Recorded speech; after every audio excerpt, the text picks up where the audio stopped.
Not only Twitter, but social media in general has a new trend that's been blowing up recently. Now, it's one that all of us have indulged in before, but it has a new name, the barclaysmen. Again, this is a trend that we've all participated in before under the name Streets Won't Forget, when we name players who have had wonderful one seasons sandwiched between a mediocre career, or that showed moments of brilliance a handful of times during a short stint with a club. Ben Arfa for Newcastle, Adel Taarabt for QPR, maybe a cheeky Clint Dempsey for Fulham that I had to include because I'm American. Now, these players made us appreciate the beautiful game a little bit more, and perhaps even made us have a soft spot for some of the clubs they played for.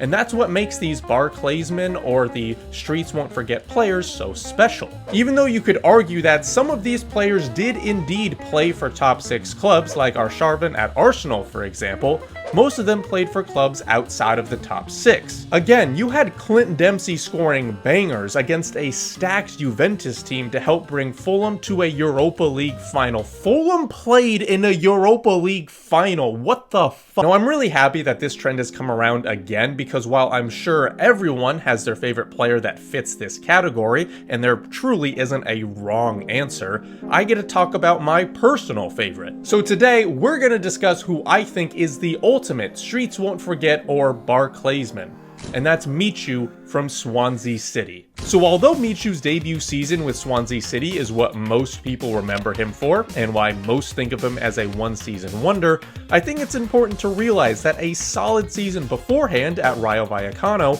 is what earned him a move to England in the first place. First off, Michu's personal stats were actually very good, getting 19 goal contributions in the league, featuring 15 goals and 4 assists. However, when you look at his goal-scoring prowess, it's actually even more impressive than you initially think. Rayo Vallecano were a newly promoted side in the 2011-2012 season, and were slated to get relegated immediately, and when you see that they conceded the most amount of goals that year, you'd bet your house that they finished in the bottom 3. However, they actually managed to stay up and avoid relegation. Now, of course, there were a few reasons for this, but the biggest one was Michu.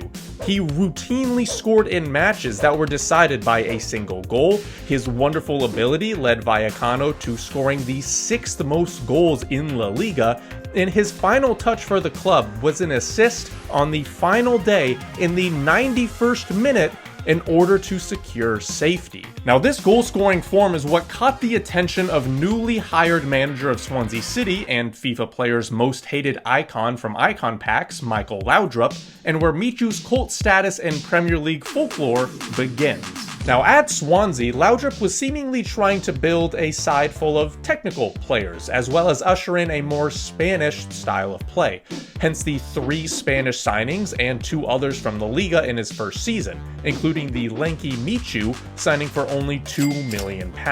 That went ahead and brought some questions to Swansea, however, because while Michu was indeed taller, he wasn't very big, and his pace and other physical abilities was actually nothing too special either. But rather, it was his technical ability that made him special and why Laudrup wanted him to begin with. Now, the Premier League is a lot different from La Liga, with Michu reflecting that the Premier League had so much speed and so much strength. Technical ability certainly had its place in the league back then, but it's slightly different compared to what is required now, and seeing how Swansea were predicted to finish 16th, building around a side made for possession and passing, it seemed like an uphill battle for Laudrup and Michu from the beginning. Into the box, breaks to Michu, shoots, he scored! Oh, it's still going, threads it through to Michu, oh, what a goal! Score here, Sinclair, he has! It's 5-0! Yeah, Michu and Swansea didn't really give a shit about the predictions, winning 5-0 on opening day, with Michu getting 2 goals and an assist. And you may think, oh sure, he can score against clubs of similar stature, but not against the big clubs. He actually managed to score against 4 of the top 5 clubs in the league that season, racking up 7 goals against them in all competitions, with his favorite opponent being Arsenal, because obviously it's Arsenal. Of course it's Arsenal. Who else? One of Swansea's best results in the league that season was a 2-0 win against Arsenal at the Emirates, with both goals coming from Michu. This is actually where I started to learn about the man himself, because when I saw this gangly looking man, basically a tree with hair, scoring against Arsenal, I thought, how the hell could he drop 2 on Arsenal's head? Then I watched some highlights of him and realized he had 10 goals in 15 matches. He was actually just really damn good. All in all, Michu finished with 18 goals and 3 assists in the league that season, and ended up with 27 goal contributions across all competitions. This obviously played a huge part in Swansea winning the league that season, except that's obviously not true. Swansea finished 9th. But even so, that was the very first time that Swansea had ever finished in the top half of the Premier League table. And the best was still yet to come, in the form of the League Cup. Now, Swansea City's trophy cabinet is not exactly glittering with gold, as they've won 5 trophies in their history, and 4 of them involve the 3rd tier of English football or lower. That 5th one, though, is the League Cup. While I'm not a Swansea fan myself, I would have to bet that that one felt like the most special, because not only is it the one that does not involve clubs that have a damn shrimp on their badge, it also gives a pathway to international club football. Now, while their path was maybe easier than some of their opponents, playing only 2 other Premier League clubs in their route to the final, one of them was against Chelsea, specifically in the semi-finals, where there would be 2 legs. Now, for some context, Chelsea had just won the Champions League the season before, and would go on to finish 3rd in that current campaign. Now, maybe if it was a one-off match, then Swansea could potentially win, but across 2 legs? Surely not, especially when the first match was at Stamford Bridge. Michu decided to spoil things for the top 6 club, as Swansea managed to beat Chelsea 2-0 on aggregate. I guess you could say that Michu made the Blues feel blue.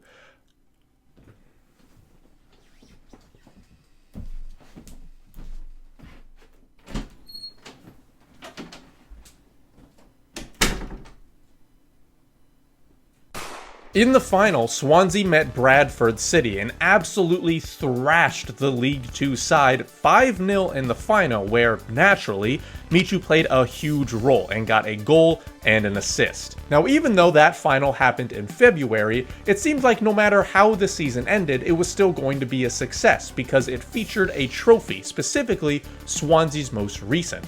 And for most, this is where Michu's season ends. However, it actually goes on for a few more months. I mentioned before that winning the League Cup provided a pathway into international club competitions, so for Swansea, they entered into the 3rd qualifying round of the Europa League. Their first matches began on the 1st of August against Swedish club Malmo, where Michu got a goal and an assist in Swansea's convincing 4-0 win, which ended up being the result on aggregate. And then a few weeks later, they had their chance to play in a proper European competition, facing off against Romanian side Petrolul.